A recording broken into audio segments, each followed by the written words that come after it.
YouTube channel पर सभी दोस्तों का मेरा नाम से बहुत बहुत स्वागत करता हूं। देखिए, अभी तक हमने प्रैक्टिस सेट 1 को कंप्लीट किया है। अब प्रैक्टिस सेट नंबर ये 2 है। इसमें से आपके करंट अफेयर्स और जीके से रिलेटेड महत्वपूर्ण क्वेश्चन होंगे। जैसे आप किसी भी एग्ज़ाम की अगर जीके संबंधित कोई भी एग्ज़ाम है, अगर वो आपके पेपर में आता है तो वहाँ से आपके ये क्वेश्चन ज़रूर पूछे जाते हैं। तो ये सेशन है, ये सेशन को आप ज़रूर पढ़िए और यहाँ से क्वेश्चन आपके ज़रूर पूछे जाएंगे। जैसे आपका एसएससी हो गया, रेलवे हो गया, और जीआईसी में जो एक पेपर आता है आपका जीके का सेक्शन है उससे संबंधित है। और जैसे आपके यूपीएसआई, पुलिस और UP triple S C PCS level तक के एग्ज़ाम इसमें मिलेंगे। तो ये क्वेश्चन मिलते हैं। तो आइए देखते हैं, इस मॉडल पेपर नंबर 2 को हमने लिया है। ये बहुत इंपॉर्टेंट क्वेश्चन है जो कि आपके एग्ज़ाम की दृष्टि से बहुत महत्वपूर्ण है। चलिए देखते हैं। क्वेश्चन नंबर 1 है, भारतीय गणितज्ञ जिसे हाल ही में गणित का प्रतिष्ठित माइकल एवं शीला हेल्ड पुरस्कार 2021 का विजेता घोषित किया गया है। तो ये किसे घोषित किए गए हैं, ये आपको यहाँ पर देखना है। देखिए यहाँ पर कौन सा पुरस्कार है, माइकल शीला हेराल्ड पुरस्कार 2021 ये घोषित किया गया है। ये आपको यहाँ पर जरूर याद रखना है। इसके ऑप्शन है, ए है निखिल श्रीवास्तव, बी है मंजुल भार्गव, सी है अक्षय वेंकटेश और डी है प्रोफेसर मरियम मिर्जा खानी। देखिए इसका जो करेक्ट आंसर हो जाएगा ऑप्शन नंबर ए हो जाएगा, यानी निखिल श्रीवास्तव जी हैं। ये आपका आंसर यहाँ पर सही हो जाएगा। ठीक है, तो देखिए यहाँ पर जो पुरस्कार दिया जाता है ये इम्पोर्टेंट होता है, जो कि आपके एग्ज़ाम से ये हमेशा पूछा जाता है। तो आप इनको ज़रूर याद रखिएगा, क्योंकि आपके एग्ज़ाम नज़दीक होते हैं, बहुत महत्वपूर्ण होते हैं, तो ऐसे क्वेश्चन आप लोग छोड़िएगा नहीं। चलिए क्वेश्चन नंबर 2 देते हैं। संयुक्त राष्ट्र के आर्थिक एवं सामाजिक मामलों यानी UNDESA के जनसंख्या विभाग द्वारा जारी इंटरनेशनल माइग्रेशन 2021 रिपोर्ट के संदर्भ में निम्न में से कौन सा कथन सत्य कह रहा है। देखिए इसमें से कथन पूछ रहा है कि आपका कथन कौन सा सत्य होगा। कौन सी रिपोर्ट जारी किया गया है, यानी संयुक्त राष्ट्र के आर्थिक एवं सामाजिक मामलों की जनसंख्या विभाग द्वारा जारी इंटरनेशनल माइग्रेशन 2021 की जो रिपोर्ट जारी हुई है, इसमें कौन सा कह रहा है कथन सत्य है। एक नंबर दिया हुआ है, प्रवासी के रूप में भारतीय लोग सर्वाधिक रूप से यूएई संयुक्त अरब अमीरात में रह रहे हैं। दूसरा है, प्रवासी के मामले में भारत दूसरे स्थान पर है। मैक्सिको के सबसे अधिक लोग दूसरे देशों में रहते हैं। देखिए इसका जो करेक्ट आंसर हो जाएगा, इसमें हो जाएगा ए पहला सही हो जाएगा। ऑप्शन नंबर ए यहाँ पर, यानी केवल एक ही सही होगा, क्योंकि सर्वाधिक तो यूएई में रह रहे हैं। दूसरे स्थान जो है यहाँ पर संयुक्त राज्य अमेरिका का है। ठीक है, तो ये ऑप्शन यहाँ पर गलत। मैक्सिको के सबसे अधिक लोग दूसरे देशों में, नहीं, ऐसा कुछ भी नहीं है। ठीक है, तो इतना आपको इसके बारे में याद है। ऑप्शन नंबर ए इसका सही हो जाएगा। अगला क्वेश्चन देखते हैं। उस न्यायमूर्ति का नाम बताना कह रहा है। उस न्यायमूर्ति का आपको नाम बताना है। नाम बताइए जो 2021 में, जनवरी 2021 में जो ब्रॉडकास्टिंग कंटेंट कंप्लेंट्स काउंसिल यानी BCCC की पहली महिला चेयरपर्सन बनी है। यानी कौन बनी है, ए ऑप्शन है गीता मित्तल, बी ऑप्शन है मंजुल चेल्लूर, सी ऑप्शन है इंदु मल्होत्रा और डी है इंदिरा बनर्जी। तो देखिए इसका जो करेक्ट आंसर हो जाएगा, यानी गीता मित्तल। किसको बनाया गया है, ये है गीता मित्तल जी को यहाँ पर बनाया गया। ऑप्शन नंबर ए यहाँ पर आपका सही हो जाएगा। तो इस तरह से ये जो क्वेश्चन है आपके एग्जाम में बार बार पूछे जाने वाले क्वेश्चन हैं, तो आप लोगों को ये चीज़ें ये क्या होना चाहिए, याद होना चाहिए, ताकि हमारा जो एग्ज़ाम में क्वेश्चन एक भी गलत ना हो। चलिए अगला क्वेश्चन देखते हैं। अगला क्वेश्चन है, अमेरिकी निर्वाचित राष्ट्रपति जो बाइडेन के संदर्भ में पूछ रहा है। जो बाइडेन के संदर्भ में निम्नलिखित कथनों में से कौन सा कथन कह रहा है सत्य है। जो बाइडेन अमेरिका के 40वें राष्ट्रपति हैं, बिल्कुल सही है, ये भी आपका यहाँ पर सही हो जाएगा। अगर हम अगली की बात करें, क्या ये अमेरिकी राष्ट्रपति चुनाव में हुआ है, डेमोक्रेटिक पार्टी के उम्मीदवार थे, डीपी ये भी पार्टी के थे। 2019 और 2009 से लेकर के 2017 के बीच में अमेरिका के 47वें उपराष्ट्रपति रहे हुए हैं। तो देखिए इसका जो ऑप्शन हो जाएगा, ऑप्शन करेक्ट क्या हो जाएगा, ऑप्शन नंबर यहाँ पर डी, अर्थात ए बी और सी, यानी तीनों यहाँ पर सही हो जाएगा। सभी यहाँ पर सही है, तो ए बी सी आपका आंसर हो जाएगा। चलिए अगला क्वेश्चन देखते हैं। अगला क्वेश्चन क्या है, प्रधानमंत्री नरेंद्र मोदी, देखिए यहाँ इंपॉर्टेंट क्वेश्चन है। प्रधानमंत्री नरेंद्र मोदी ने पश्चिमी क्या है, पश्चिमी डेडिकेट फ्रंट कॉरिडोर यानी WDFC के न्यू रेवाड़ी का हाल ही में उद्घाटन किया है। न्यू मदार किस राज्य में स्थित है, ये पूछ रहा है। तो ऑप्शन नंबर ए ये आपका हो जाएगा, ऑप्शन नंबर ए अर्थात राजस्थान में स्थित है। देखिए इंपॉर्टेंट क्वेश्चन है और इसमें से आपके एग्ज़ाम में ज़रूर पूछे जाने की पॉसिबिलिटी बहुत ज़्यादा है। तो आप ऐसे क्वेश्चन को क्या करिए, इनको नोट करते जाइए और ये आप नोट्स बना सकते हैं या फिर ऑब्जेक्टिव टाइप में इनमें देख सकते हैं। देखिए अगला क्वेश्चन क्या है, क्वेश्चन नंबर 6 ये कह रहा है, क्या है 6 नंबर है कि आरटीजीएस क्या है, आरटीजीएस के संदर्भ में यानी आरबीआई भारतीय रिजर्व बैंक आरबीआई के धन के तत्काल लेन देन की प्रणाली क्या है, प्रणाली आरटीजीएस को अब वर्ष के सभी दिनों यानी के लिए शुरू कर दिया है। आरटीजीएस के संदर्भ में कौन सा कथन सत्य है। तो आरटीजीएस का फुल फॉर्म क्या है, ये रियल टाइम ग्रॉस सेटलमेंट होता है, रियल टाइम ट्रांजैक्शन नहीं होता है। ठीक है, अगर आप बात करें आरटीजीएस से न्यूनतम 2 लाख रुपए का लेन देन किया सकता है। आरटीजीएस प्रणाली में अधिकतम लेन देन की कोई सीमा नहीं है। देखिए अगर हम इसकी 6 की बात करें, इसका जो करेक्ट आंसर हो जाएगा ऑप्शन नंबर यहाँ पर बी सही हो जाएगा। क्या हो जाएगा, ऑप्शन नंबर बी सही हो जाएगा, क्योंकि 2 यानी इसका जो फुल फॉर्म होता है ये आपको गलत हो जाएगा। ये इसको बोलते हैं रियल टाइम ग्रॉस सेटलमेंट होता है। क्या होता है, रियल टाइम ग्रॉस सेटलमेंट होता है। बी की अगर न्यूनतम ये 2 लाख रुपए बिल्कुल सही है। आरटीजीएस अधिकतम राशि लेन देन की कोई सीमा नहीं है। ये दोनों आपके ऑप्शन सही हैं, अर्थात पहला सही हो जाएगा, ये गलत, इसलिए ऑप्शन नंबर यहाँ पर 2 सही हो जाएगा और ये भी आपको गलत यहाँ पर हो जाएगा, ऑप्शन नंबर बी यहाँ पर सही हो जाएगा। इस तरह से क्वेश्चन को एलिमिनेट मेथड से हम लोग सॉल्व करेंगे तो बहुत सही हो जाएगा। अगला क्वेश्चन, भारत ने हाल ही में ARSAM यानी MRSAM का परीक्षण किया है। इस मिसाइल के संदर्भ में निम्नलिखित कथनों में से कौन सा कथन सत्य कह रहा है। देखिए अगर हम इसमें बात करें 7 नंबर का क्वेश्चन है, इंपॉर्टेंट क्वेश्चन है कि यहाँ पर ये मध्यम दूरी क्या कह रहा है, ये मध्यम दूरी हवा से हवा मार करने में मिसाइल है, ये गलत है। पहला गलत इसलिए है क्योंकि ये जो है सरफेस टू एयर यानी सतह से हवा में है, ठीक है। इस मिसाइल को DRDO ने इजराइल एरो स्पेस इंडस्ट्री के साथ मिल करके डिज़ाइन किया है, ये बिल्कुल सही है। दूसरा इसकी मारक क्षमता 70 किलोमीटर तक है, ये बिल्कुल सही है। तो 2 और 3 यहाँ पर सही हो जाएगा। ऑप्शन नंबर में क्या हो जाएगा, यहाँ पर 2 और 3 यानी कह सकते हैं इसका बी ऑप्शन यहाँ पर सही हो जाएगा। ठीक है, तो इस तरह से क्वेश्चन को एलिमिनेट करके सॉल्व किया जाता है ताकि हमारा क्वेश्चन बिल्कुल गलत नहीं होना चाहिए। देखिए अगला क्वेश्चन है, क्या कह रहा है, भोपाल गैस त्रासदी 8 नंबर है। भोपाल गैस त्रासदी के कारण 2-3 दिसंबर की गिनती देश के इतिहास में काला दिन के रूप में की जाती है। इस त्रासदी के संदर्भ में कौन सा कथन सत्य है। ये दुर्घटना 1984 की है, बिल्कुल सही है। इस दुर्घटना में मिथाइल आइसोसाइनेट का प्रयोग किया गया था, गैस का रिसाव हुआ था, बिल्कुल सही है। यह दुर्घटना जो यूनियन कार्बाइड कॉरपोरेशन कारखाने में हुआ था। तो देखिए ये क्वेश्चन आपके ये 1, 2, 3 नंबर तीनों सही हैं, अर्थात ऑल ऑफ दी जो इसमें ऑप्शन होगा वही ऑप्शन आपका सही हो जाएगा। अर्थात कह सकते हैं यहाँ जो सही हो जाएगा ऑप्शन नंबर डी आपका करेक्ट आंसर हो जाएगा। चलिए अगला क्वेश्चन देखते हैं। देखिए क्वेश्चन एग्जाम में पूछे गए हैं बार बार क्वेश्चन।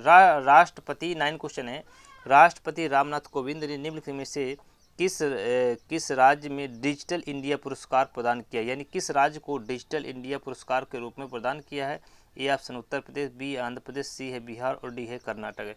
देखिए 9 का जो करेक्ट आंसर हो जाएगा ऑप्शन नंबर यहाँ पर सी सही हो जाएगा, यानी बिहार को। तो इस बात करें, इस वर्ष डिजिटल इंडिया पुरस्कार 6 श्रेणियों में प्रदान किए गए हैं। ठीक है, इस अवार्ड्स में बिहार ने महामारी में नवाचार पुरस्कार जीता है, यानी कह सकते हैं जो महामारी चल रही थी उसके संदर्भ में इन्होंने पुरस्कार को जीता है। अगला क्वेश्चन है, क्वेश्चन नंबर 10 है, हाल ही में एडेलगिव हुरेन इंडिया रिपोर्ट 2020 के अनुसार वित्तीय वर्ष 2020 में सबसे दानवीर भारतीय कौन बने हुए हैं। तो दानवीर भारतीयों की अगर हम इस पे बात करें तो इसका हो जाएगा ऑप्शन ए है रतन टाटा, बी है मुकेश अंबानी और सी है आपका अजीम प्रेम जी और डी है आपका शिव नारायण। तो इसका जो करेक्ट आंसर हो जाएगा अजीम प्रेम जी को वहाँ पर सबसे ज़्यादा जो माना गया है, किसके अनुसार, हुरिन इंडिया के अनुसार इसको माना गया है और ये सबसे दानवीर के रूप में यहाँ पर जाने जाते हैं। तो आप इसको ज़रूर याद रखिएगा।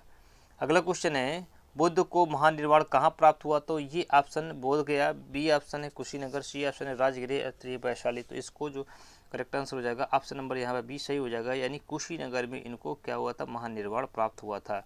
चलिए क्वेश्चन नंबर 12 देखते हैं। प्राचीन भारत के महान व्याकरणविद पतंजलि किसके समकालीन थे? A option Chandragupta Maurya, B है अशोक, सी है पुष्यमित्र शुंग और डी है वासमित्र। तो इसका आंसर हो जाएगा ऑप्शन नंबर हो जाएगा सी। प्राचीन भारत के महान व्याकरणविद पतंजलि शुंग वंश के संस्थापक पुष्यमित्र शुंग के गुरु थे। पतंजलि ने महाभाष्य पुस्तक की रचना किया है। तो ऑप्शन नंबर इसका हो जाएगा ऑप्शन नंबर सी हो जाएगा, यानी पुष्यमित्र शुंग हो जाएगा। 13 है, पहली बार भारत पर आक्रमण करने वाला मुस्लिम कौन था? ए है फिरदौसी, बी है मोहम्मद गोरी, सी है मोहम्मद बिन कासिम और डी है महमूद गजनवी। तो इसका जो आंसर हो जाएगा ऑप्शन नंबर ये हो जाएगा, ऑप्शन नंबर सी हो जाएगा। यहाँ पर मोहम्मद बिन कासिम जो है ये पहला आक्रमण करने वाला था, मुस्लिम शासक था। अगला क्वेश्चन है, किस गुरु सिख ने आदि ग्रंथ संकलित किया था? ए है गुरु अंगद, गुरु रामदास, गुरु अर्जुन और गुरु हर राय। देखिए इसका जो सिख गुरु के आदि ग्रंथ को संकलित करने वाला कौन था? यहाँ पर कई बार क्वेश्चन डाउट हो जाता है। तो सिखों के पांचवें गुरु अर्जुन देव ने आदि ग्रंथ को संकलित किया था। गुरु अर्जुन देव ने जो है, इसका आंसर हो जाएगा, आंसर नंबर यहाँ पर सी हो जाएगा, यानी गुरु अर्जुन देव। आगे देखते हैं इसमें क्या है। गुरु अर्जुन देव जो है सिखों के पांचवें गुरु के रूप में माने जाते हैं। 1581 से लेकर के 1601 तक इनका शासनकाल था। उन्होंने अमृतसर नगर, पूर्व नाम है रामदासपुर का निर्माण कार्य पूरा करवाया और उसमें अमृतसर एवं संतोष नगर नामक तालाब बनवाया था। उन्होंने अमृतसर तालाब के मध्य हरमिंदर साहिब का जो निर्माण करवाया था, जिसकी नींव सूफी संत मियाँ मीर के द्वारा रखा गया था। ठीक है, तो याद रखना है। जहांगीर ने अपने विद्रोही पुत्र खुसरो की मदद के आरोप में गुरु को फांसी दे दी थी। ठीक है, तो आप इसको जरूर याद रखिएगा। अगला क्वेश्चन क्या कर रहा है, निम्नलिखित में से भूमि मापन यानी 15 क्वेश्चन नंबर है, भूमि मापन की व्यवस्था का प्रारंभ किसने किया था? बहादुर शाह, बी है शेर शाह और सी है शाहजहां और डी है अकबर। तो इसका जो सही आंसर हो जाएगा ऑप्शन नंबर बी, यानी शेर शाह इसका आंसर हो जाएगा। ठीक है, तो अगला क्वेश्चन देखते हैं, किस वर्ष में ईस्ट इंडिया कंपनी ने रणजीत सिंह के साथ अमृतसर की पहली संधि पर हस्ताक्षर किए? तो रणजीत सिंह की पहली संधि पर हस्ताक्षर किए 1800, बी है 1805, सी है 1806 और डी है 1809। तो इसका जो सही हो जाएगा 16 का क्वेश्चन है, ऑप्शन नंबर डी यहाँ पर सही हो जाएगा। अर्थात कह सकते हैं कि यानी 1809 ईस्वी में उन्होंने किया था। तो ऑप्शन नंबर डी इसका सही हो जाएगा। अगला क्वेश्चन, निम्नलिखित में कौन सी प्रणाली भारत में ब्रिटिश शासन के दौरान भूमि राजस्व प्रणाली से संबंधित नहीं थी? यानी कह सकते हैं भूमि राजस्व प्रणाली संबंधित नहीं थी। तो इसमें देखना है कौन सा नहीं था, भू राजस्व प्रणाली संबंधित नहीं था। यहाँ पर नेगेटिव पूछा गया है। जमींदारी स्थायी बंदोबस्त थी, महालवाड़ी थी, दस्तक ये नहीं थी और रैयतवाड़ी भी थी। तो यहाँ पर ऑप्शन नंबर यहाँ पर सी हो जाएगा, जो कि यहाँ पर नहीं था। तो ऑप्शन नंबर सी इसका सही आंसर हो जाएगा। ब्रह्म समाज की स्थापना किसने? ए है राजा राम मोहन राय, बी है स्वामी विवेकानंद, सी है स्वामी दयानंद सरस्वती और डी है राजगोपाल चट्टोपाध्याय। तो इसका जो करेक्ट आंसर हो जाएगा स्वामी, क्या हो जाएगा, स्वामी यहाँ राजा राम मोहन राय। ठीक है, ऑप्शन नंबर ए 18 का सही हो जाएगा। यानी 1828 में क्या है, 1800 यहाँ करेंगे, 1828 ईस्वी की अगर हम बात करें, उन्होंने ब्रह्म समाज की स्थापना राजा राम मोहन राय के द्वारा की। उन्होंने ब्रह्म समाज के अंतर्गत कई धार्मिक रूढ़ियों को बंद करवाया, जैसे सती प्रथा। स्वामी विवेकानंद ने रामकृष्ण मठन या रामकृष्ण मिशन जो है, रामकृष्ण मठ जो है या मिशन की स्थापना किया था। स्वामी दयानंद सरस्वती ने आर्य समाज की स्थापना किया था। तो आर्य समाज के स्वामी दयानंद सरस्वती ने किया था। क्वेश्चन पूछा गया है। 19 का देखते हैं। 19 का, अमृतसर में जलियांवाला बाग कुख्यात जनसंहार किस दिन घटित हुआ था? ए ऑप्शन है 13 अप्रैल 1920 को, बी है 13 अप्रैल 1919 को, सी है 14 अप्रैल 1920 को और डी है 19 अप्रैल 1919 को। देखिए ऑप्शन नंबर इसका बी सही हो जाएगा, बी ऑप्शन सही हो जाएगा 19 का। क्यों? देखिए इसमें पूछा गया है 13 अप्रैल 1919 को अमृतसर में जलियांवाला बाग में डॉक्टर सत्यपाल और सैफुद्दीन किचलू की गिरफ्तारी के विरोध में हो रही जनसभा का जनरल डायर ने अंधाधुंध गोलियां चलवाई, जिसमें से सरकारी रिपोर्ट के अनुसार 379 व्यक्ति मारे गए थे, लेकिन कांग्रेस समिति के अनुसार 1000 व्यक्ति इसमें माने जाते हैं। तो ये आपका सही हो जाएगा। 20 क्वेश्चन है, सिंधु सभ्यता के संदर्भ में निम्नलिखित कौन सा कथन सत्य पूछ रहा है? कौन सा कथन सत्य है ये आपको बताना है। यहाँ पर सही पूछा गया है। देखिए ए है सिंधु लोग कपास का उत्पादन करते थे, बी है उन्होंने लकड़ी के बक्से में अनाज भंडारित करते थे, सी है सिंधु घाटी सभ्यता पंजाब सिंध बलूचिस्तान गुजरात राजस्थान और पश्चिम बंगाल के कुछ हिस्सों को कवर करती थे, डी है सिंधु लोग कुत्तों बिल्लू और घोड़ों को ये क्या बनाते थे, पैमाने पर पालते थे, यानी इनके ये जानवर रखे गए हैं। तो इसमें जो सही आंसर हो जाएगा क्या हो जाएगा, आंसर ऑप्शन नंबर ए यहाँ पर सही हो जाएगा। यानी सिंधु लोग जो है कपास का उत्पादन करते थे, यानी पहले किए थे, सबसे पहले उन्होंने ही किया था। तो चलिए 21 का क्वेश्चन देखते हैं। 21 क्वेश्चन देखते हैं, इंपॉर्टेंट क्वेश्चन है। कर्क रेखा निम्नलिखित में से कितने राज्यों से होकर गुजरती है, ये क्वेश्चन पूछा गया है, इंपॉर्टेंट क्वेश्चन है। ए ऑप्शन है गुजरात, एक नंबर है गुजरात, बी 2 नंबर है झारखंड, सी 3 नंबर है असम और 4 नंबर है मिजोरम। देखिए ये 8 राज्यों से होकर गुजरती है, तो सबको पता है, ठीक है। तो यहाँ पर गुजरात हो जाएगा, ए ऑप्शन, बी है झारखंड, गुजरात जाती है, झारखंड जाती है, असम नहीं जाती है यहाँ से, ठीक है, और मिजोरम से जाती है वो। तो 3 नंबर का यहाँ एलिमिनेट करेंगे, 3 नंबर का ये एलिमिनेट करेंगे, ठीक है, 3 नंबर करेंगे एलिमिनेट, ये यहाँ करेंगे और देखते हैं यहाँ पर कहाँ से होकर के जाती है, ठीक है। तो 1 2 और 3 नहीं होगा, 4, यानी कह सकते हैं ऑप्शन नंबर यहाँ पर सी आपका सही हो जाएगा। ऑप्शन नंबर क्या हो जाएगा यहाँ पर, सी सही हो जाएगा, अर्थात सी 1 2 और 4 यहाँ पर हो जाएगा सही। चलिए वह कौन सा सर्वोच्च पर्वत शिखर है जो पूरी तरह से भारत में स्थित है, तो इसका जो ऑप्शन ए कंचनजंगा, बी है नंदा देवी और सी है K2 गार्डन नेस्टिन और डी है कॉमेट। तो अगर हम 22 की बात करें, इसका जो करेक्ट आंसर हो जाएगा ऑप्शन नंबर यहाँ पर बी हो जाएगा, अर्थात नंदा देवी जो है ये भारत में पूर्ण रूप से स्थित है। इस तरह से कंचनजंगा विश्व की तीसरी तथा भारत की सबसे ऊंची चोटी मानी गई है। यह भारत नेपाल और सीमा के मध्य के हिमालय में समुद्र तल से 8,586 मीटर की ऊंचाई पर स्थित है। प्रश्नानुसार नंदा देवी ही सर्वोच्च पर्वत शिखर है जो पूरी तरह से भारत में स्थित है। नंदा देवी शिखर हिमालय पर्वत श्रृंखला में भारत के उत्तराखंड राज्य के पूर्व में गौरी गंगा बोलते हैं, गौरी गंगा तथा पश्चिम में ऋषि गंगा घाटियों के बीच स्थित है। इसकी ऊंचाई 7,817, यहाँ पर 7,817 जो दी गई है ये है यहाँ का, अर्थात कर सकते हैं ये मीटर में दी गई है, तो आप जरूर याद रखिएगा। चलिए अगला क्वेश्चन देखते हैं। निम्नलिखित में से कौन सी नदी यमुना से नहीं मिलती है। देखिए अगर बात करें यमुना से, बात करें मिलने का मतलब है ये पूछ रहा है इसकी सहायक नदी कौन सी है, ये रीजन क्या है, इसमें सहायक नदियों के बारे में पूछा है। ए है केन, बी है सोन और सी है बेतवा और डी है आपका चंबल। तो इनमें से कौन सी नदी यमुना की सहायक नदी नहीं है, यानी यमुना से नहीं मिलती है अर्थात सहायक नदी नहीं है। देखिए ये है, ये भी है, ये भी है, अर्थात ये नहीं है। तो इसका जो करेक्ट आंसर हो जाएगा यानी सोन, सोन जो है गंगा की सहायक नदी है। ये पटना के पास जाकर के उत्तर दिशा में जाते हुए यानी अमरकंटक के पास से निकलती है और उत्तर दिशा में जाकर के पटना के पास मिल जाती है, इसलिए ऑप्शन नंबर इसका भी सही हो जाएगा। अगला क्वेश्चन 24 का है। अगला क्वेश्चन ये, पश्चिमी विक्षोभ जिस कारण उत्तर पश्चिम भारत में बारिश होते हैं उसका उत्पत्ति स्थल कहाँ है। ए है काला सागर, बी है कैस्पियन सागर, सी है भूमध्य सागर और डी है अरब सागर। तो अगर हम 24 की बात करें इसका जो करेक्ट आंसर हो जाएगा अर्थात भूमध्य सागर हो जाएगा। क्या हो जाएगा, ऑप्शन नंबर सी सही हो जाएगा, भूमध्य सागर। पश्चिम विक्षोभ के कारण उत्तर पश्चिम भारत में बारिश होती है जिसकी उत्पत्ति स्थल भूमध्य सागर है। भूमध्य सागर में उठी तूफानी हवाओं को ही पश्चिमी विक्षोभ कहते हैं। उत्तर पश्चिम भारत में भूमध्य सागर से आने वाली चक्रवाती विक्षोभ शीत ऋतु में वर्षा करती हैं जो रबी की फसल के लिए बहुत लाभदायक होती हैं। उसमें तेज हवाओं के चलने से गरज के साथ वर्षा भी होती है। ऑप्शन नंबर यहाँ पर सी सही हो जाएगा। अगला क्वेश्चन, पर्यावरण खेती, पर्यावरण इको फार्मिंग को किस नाम से जानते हैं। ए है शुष्क खेती, बी है संविदा खेती, सी है झूम खेती और डी है जैविक। तो इसका जो करेक्ट आंसर हो जाएगा ऑप्शन नंबर यहाँ पर डी सही हो जाएगा, अर्थात जैविक खेती के नाम से हम जानते हैं। ऑप्शन नंबर डी यहाँ पर सही हो जाएगा। तो जैविक खेती का आप जानते हैं इसमें जैविक पदार्थों का प्रयोग किया जाता है।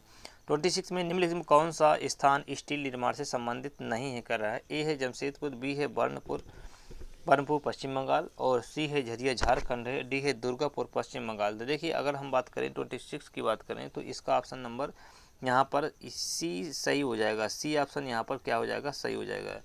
सी में देखते हैं, झरिया झारखंड राज्य का एक शहर है जो कोयला उत्पादन के लिए जाना जाता है जबकि अन्य सभी राज्य स्टील उत्पादन के लिए प्रसिद्ध हैं। तो ये जितने हैं आपका ए, बी और डी, ये स्टील उत्पादन के लिए है, ठीक है। और ये जो है कोयला उत्पादन के लिए झरिया झार करना पड़ता है, ये जाना जाता है। अगला क्वेश्चन है, भारतीय संविधान को माना जाता है, क्या माना जाता है? ए संघीय, बी है एकात्मक, सी है संसदीय और डी है आपका, ये हो जाएगा ऑप्शन नंबर डी सही हो जाएगा। यानी रूप विधान में संघीय और भावना में एकात्मक, दोनों इनको माना गया है, इसलिए ये ऑप्शन सही हो जाएगा। निम्नलिखित में से कौन सी, अगला है 28 का, निम्नलिखित में कौन सी समिति ने मूल कर्तव्यों को संविधान में सम्मिलित करने का सुझाव दिया था? ए है मल्होत्रा समिति, बी है नरसिंह समिति, सी है राघवन समिति और डी है स्वर्ण सिंह समिति। इस ऑप्शन नंबर डी यहाँ पर सही हो जाएगा। ऑप्शन नंबर डी, देखिए 28 का जो करेक्ट आंसर ये हो जाएगा। अगर बात करें मूल कर्तव्यों को संविधान में सम्मिलित करने का सुझाव 1976 में 42वें संविधान संशोधन द्वारा सरदार जो है स्वर्ण सिंह समिति की सिफारिश पर किया गया था। आइए अगला 29 के देखते हैं, भारतीय संविधान के किस अनुच्छेद के तहत उपराष्ट्रपति का चुनाव होता है? तो इसमें अगर बात करें, इसका आंसर हो जाएगा ऑप्शन नंबर सी यहाँ पर सही हो जाएगा, अर्थात 66वें के तहत जो है उपराष्ट्रपति का चुनाव होता है। अगर 63 की बात करें, भारत का एक उपराष्ट्रपति होगा, तो इसमें यही चर्चा की। इस समय अगर वर्तमान में बात करें, वो उपराष्ट्रपति एम वेंकैया नायडू हैं और इनका वेतन जो बात करें हम 4 लाख रुपए रखा गया है। चलिए अगला क्वेश्चन देखते हैं, भारत के केंद्रीय मंत्रिमंडल में अधिकतम कितने मंत्री हो सकते हैं? अधिकतम कितने मंत्री हो सकते हैं? ए है लोकसभा की कुल संख्या का 15%, लोकसभा की कुल संख्या का 10%, लोकसभा की कुल संख्या का 5%, लोकसभा की कुल संख्या का 20%। तो अगर हम बात करें 30 का, ऑप्शन नंबर यहाँ पर क्या हो जाएगा? ऑप्शन नंबर ए सही हो जाएगा। लोकसभा की कुल संख्या का कितना 15% यहाँ पर रखा गया है, ठीक है। तो यहाँ पर आपका आंसर नंबर ये हो जाएगा। चलिए 31 का देखते हैं, क्वेश्चन इंपॉर्टेंट है। पंचायती राज व्यवस्था क्या है? पंचायती राज व्यवस्था के तहत ग्राम सभा के सदस्य कौन होते हैं? ए है गांव के सभी सदस्य, बी है गांव के सभी सदस्य जिसकी आयु 16 वर्ष से अधिक है, और पंचायत क्षेत्र में मतदाता के रूप में पंजीकृत सभी वयस्क है, और पंचायत क्षेत्र की महिलाओं को छोड़कर गांव के सभी सदस्य। देखिए अगर हम इसकी बात करें तो ऑप्शन नंबर यहाँ पर सी सही हो जाएगा। क्यों सही हो जाएगा? सी यहाँ पर सही हो जाएगा, इसलिए सही हो जाएगा क्योंकि अगर यहाँ बात करें मतदाता के रूप में पंजीकृत सभी वयस्क मताधिकारी, यानी उनको रजिस्टर्ड होना चाहिए, जो क्षेत्र में है उस क्षेत्र में वो जो लिस्ट आती है उनमें होना चाहिए, ताकि वही मतदान कर सकता है उस पर्ची के माध्यम से।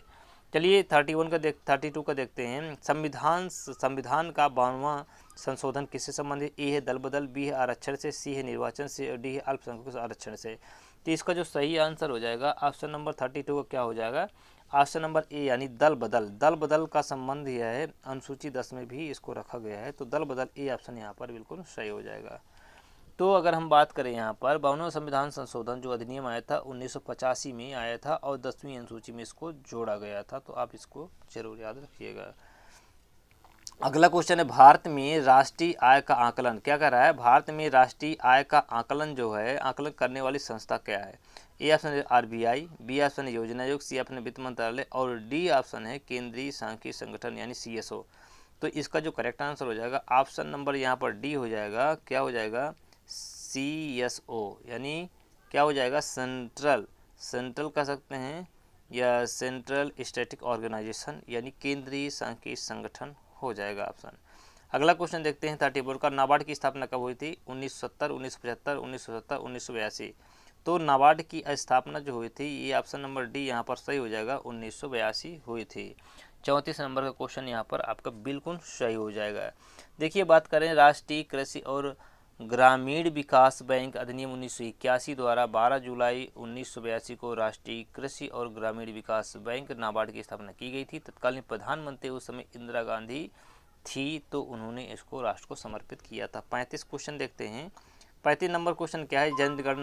जनगणना 2011 के अनुसार क्या कर रहा है? 2011 के अनुसार भारत की तीसरी सबसे अधिक आबादी वाला राज्य कौन सा है?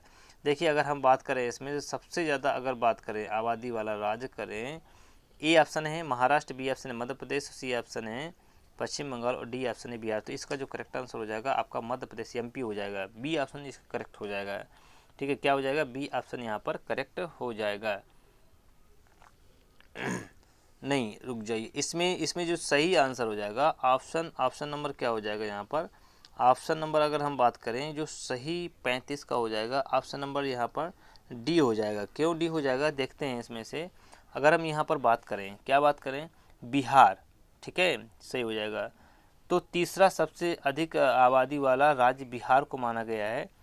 और बिहार जो लिंगानुपात 1000 में 918 महिलाएं, इस तरह से इसमें समझ गया है। पहला आपका यूपी, दूसरा महाराष्ट्र, यानी ये आपका पहला जो है फर्स्ट में यूपी को रखा गया है, फर्स्ट में किसको, यूपी को, और सेकंड में किसको रखा गया है, महाराष्ट्र को, ठीक है, महाराष्ट्र को रखा गया है सेकंड में।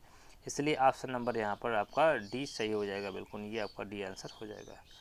इकोनॉमिक सर्वे किसके द्वारा प्रकाशित किया जाता है, आरबीआई द्वारा, योजना आयोग द्वारा, वित्त मंत्रालय द्वारा, राष्ट्रीय सांख्यिकी संस्थान। तो 36 का करेक्ट आंसर हो जाएगा। ऑप्शन नंबर यहाँ पर क्या हो जाएगा, 36 का हो जाएगा। आर्थिक सर्वेक्षण जो है वित्त मंत्रालय, क्या आर्थिक सर्वेक्षण जो है वित्त मंत्रालय, फाइनेंस मिनिस्ट्री के द्वारा इसको किया जाता है, ठीक है। तो आप इसको जरूर याद रखिएगा, क्वेश्चन यहाँ से इंपॉर्टेंट है, पूछा जाता है। आर्थिक सर्वेक्षण विगत 12 वर्षों में भारतीय अर्थव्यवस्था की घटनाओं की 12 महीने में समीक्षा के लिए ये लाया जाता है। तो आप इसको जरूर याद रखिएगा।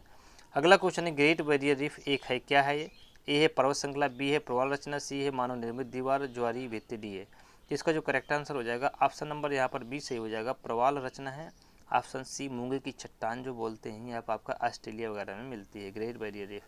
सर्वाधिक वर्षा कहाँ होती है, सबको पता है, सर्वाधिक वर्षा पहले चेरापूंजी में होती थी, लेकिन अब इस समय अगर बात करें, भारत की बात करें, तो सर्वाधिक जो वर्षा होती है, इसमें ऑप्शन दिया नहीं, भारत के ये आपका मेघालय में वर्षा जो वहाँ पर होती है, ठीक है, मासी नाम पड़ता है, लेकिन इसमें ऑप्शन नहीं है। तो इसका तो 38 का करेक्ट आंसर हो जाएगा, ऑप्शन नंबर बी हो जाएगा। जो सर्वाधिक वर्षा होती है ये कहाँ होती है, ये सर्वाधिक वर्षा होती है अमेजन बेसिन में होती है। ऑप्शन नंबर यहाँ पर ये सही हो जाएगा।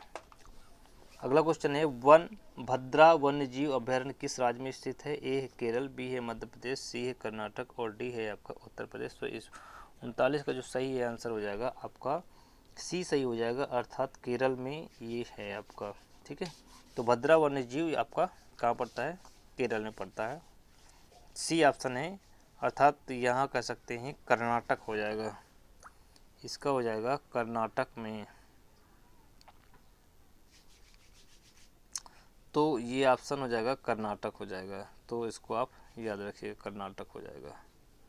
अगला क्वेश्चन है, भारत देश का विश्व धरोहर स्थलों में संख्या के आधार पर कौन से स्थान पर रहा है। तो इसका जो हो जाएगा, ए है चौथा, बी है सातवां, और सी है नौवां, और डी है 10वां। तो ऑप्शन नंबर इसका हो जाएगा, ऑप्शन नंबर बी हो जाएगा, यानी 7वें स्थान पर इसको रखा गया है। 40 का बी हो जाएगा, 7वें स्थान पर रखा गया है।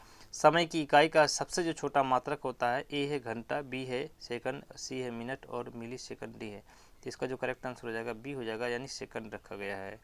अगला क्वेश्चन 42 का देखते हैं, किसी व्यक्ति का पूरा प्रतिबिंब देखने के लिए एक समतल दर्पण की न्यूनतम दूरी है व्यक्ति की ऊंचाई के बराबर, व्यक्ति की ऊंचाई से आधी, व्यक्ति की ऊंचाई का 1/4, और व्यक्ति की ऊंचाई की तिगुनी। तो इसका व्यक्ति की ऊंचाई की आधी हो जाएगी, ऑप्शन नंबर यहाँ पर क्या हो जाएगा, बी बिल्कुल सही हो जाएगा। देखिए अगले क्वेश्चन देखते हैं। अगले क्वेश्चन इंपॉर्टेंट हैं, जो भी पेपर में कई बार रिपीट किए हैं। तो यहाँ पर बात करें न्यूट्रॉन की खोज किसने किया था, तो यहाँ पर ए जे थॉमसन ने, बी है चैडविक ने, सी है रदरफोर्ड, और इसमें डी है मोसले। तो चैडविक महोदय ने जो है इसकी खोज किया था, तो ऑप्शन नंबर बी यहाँ पर सही हो जाएगा, न्यूट्रॉन की खोज। ई जो इलेक्ट्रॉन की है थॉमसन ने किया था, और जो प्रोटॉन की खोज है रदरफोर्ड ने किया था। तो इस तरह से क्वेश्चन आपके सही हो जाते हैं।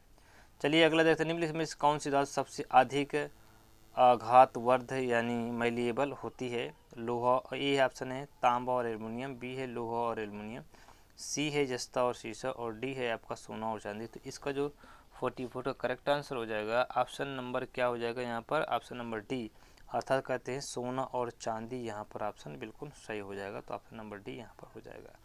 एंटोमोलॉजी का संबंध किससे है, तो 45 का अगर हम बात करें, 45 का एंटोमोलॉजी का संबंध किससे है, ए है वनस्पति, बी है प्राणी, और सी है कीट, और डी है रसायन। तो इसका जो करेक्ट आंसर हो जाएगा, ऑप्शन नंबर यहाँ पर सी सही हो जाएगा। विटामिन सी का रासायनिक नाम, ए है स्कार्बिक एसिड, बी है स्पार्टिक एसिड, सी है साइट्रिक एसिड, और डी है आपका साइट्रिक टार्टरिक एसिड। तो इसका जो करेक्ट आंसर हो जाएगा स्कार्बिक एसिड हो जाएगा। ऑप्शन नंबर यहाँ पर ए 46 का सही हो जाएगा। ठीक है, 46 का ए यहाँ पर रासायनिक नाम स्कार्बिक एसिड हो जाएगा। अगला क्वेश्चन देखते हैं। विकल्प ए और बी, यहाँ पर दो विकल्प दिए हुए हैं, इनको इससे अगर इसका संबंध इससे है तो इसका संबंध किससे होगा, तो यहाँ पर मिलाना है। तो देखिए रसोई का प्रशीतक से संबंधित है। ठीक है, तो स्नान घर का संबंध किससे होगा, तो स्नान घर का संबंध होगा उष्ण जल स्रोत यानी गीजर से होगा। तो ऑप्शन नंबर ये सही हो जाएगा। देखिए यदि एक कोड भाषा में MIND माइंड को IMDN के रूप में लिखा जाता है तो गेम को किस रूप में लिखा जाएगा। तो देखिए इनका पहला दूसरा, दूसरा पहला का मतलब इसमें किया गया है, इंटरचेंज किया गया है, तीसरा चौथा, चौथा तीसरा को इंटरचेंज किया गया। तो इस तरह से हम GAME इस तरह से रखा गया है। तो आपको इसको देख लेंगे। तो यहाँ पर A हो जाएगा, G हो जाएगा और E हो जाएगा, M हो जाएगा। AGEM AGEM, तो AGEM अर्थात इसका आंसर जो हो जाएगा ऑप्शन नंबर यहाँ पर सी सही हो जाएगा, अर्थात ये सही हो जाएगा। अगला क्वेश्चन है अप्रैल महीने का पहला दिन बुधवार है तो उसी वर्ष में माह की पहली तारीख को सप्ताह का कौन सा दिन होगा। तो 49 का जो करेक्ट आंसर हो जाएगा। देखिए अब यहाँ पर आप इसको लगाएंगे तो 2 अप्रैल से 1 मई तक के दिनों की संख्या अगर हम बात करें 30 दिन हो जाएगा। कितने, 30 दिन हो जाएगा। अगर 7 का इसमें भाग देते हैं तो कितना आ जाएगा, तो 7 का भाग देंगे। ठीक है, तो यहाँ पर अगर 7 चौको 28 हो जाएगा। 2 हमारे शेष दिन बचेंगे, शेष दिन। तो मई माह की पहली तारीख को बुधवार और +2 जोड़ देंगे तो ये क्या हो जाएगा, यानी शुक्रवार हो जाएगा। तो प्लस हो जाएगा, शुक्रवार हो जाएगा। ठीक है, अगला देखते हैं 50 नंबर का है। यहाँ क्वेश्चन इंपॉर्टेंट है, कई बार क्वेश्चन ऐसे क्वेश्चन एग्जाम में पूछे जाते हैं, पुलिस वगैरह SI वगैरह में पूछे जाते हैं। तो देखिए यहाँ पर तर्क और शक्ति का क्वेश्चन है, कारण दिया हुआ है, डिस्कस निकालना है और तथ्य दिए हुए हैं। कुछ सिंह बिल्ली हैं, यहाँ देखिए कुछ सिंह जो हैं क्या हैं, बिल्ली हैं, यहाँ बना देते हैं कुछ सिंह बिल्ली हैं। सभी बिल्ली बाघ हैं, सभी बिल्ली क्या हैं, सभी बिल्ली जो हैं बाघ हैं, सभी बिल्ली क्या हैं, सभी बिल्ली बाघ हैं, ये है। और कोई भी बाघ हाथी नहीं है, कोई बाघ जो है हाथी नहीं है, ये आपको याद रखना है। सभी हाथी खरगोश हैं, सभी हाथी खरगोश हैं। ठीक है, ये आप याद रखना है। तो यहाँ पर देखना है कि कुछ बाघ सिंह हैं, कुछ बाघ सिंह हैं, कांट से कह नहीं सकते इसके बारे में। कोई भी हाथी सिंह नहीं है, कोई भी हाथी सिंह नहीं है। तो कोई भी हाथी की अगर बात करें, कोई भी हाथी सिंह नहीं है, कांट से इसके बारे में नहीं कह सकते कुछ। अगला देखते हैं कुछ बिल्ली हाथी हैं, कुछ बिल्ली, अगर कुछ बिल्ली हाथी हैं, बिल्ली की बात हुई, कुछ बिल्ली हाथी है, तो यहाँ से कोई इसका संबंध नहीं है, ये बिल्कुल ठीक नहीं होगा। और अगर बात करें कुछ बाघ बिल्ली हैं, कुछ बाघ बिल्ली हैं, कुछ बाघ बिल्ली हैं, बिल्कुल सही हो जाएगा। तो इस तरह से अगर हम यहाँ पर बात करें, इसका जो सही आंसर हो जाएगा ऑप्शन नंबर यहाँ पर डी सही हो जाएगा, बिल्कुल ये आपका सही हो जाएगा। तो इस तरह से हमने अभी तक 50 मोस्ट इम्पॉर्टेंट क्वेश्चन देखे जो कि आने वाले एग्ज़ाम के दृष्टि से बहुत महत्वपूर्ण है। तो इसका रिवीजन अच्छे से करिए। अगर ये वीडियो पसंद आए तो लाइक, शेयर और सब्सक्राइब जरूर कर दीजिए, ताकि मैं ऐसे ही आप लोगों के लिए मॉडल प्रैक्टिस सेट लाता रहूँगा। तब तक के लिए मैं अनुमति चाहता हूँ। नमस्कार, जय हिंद।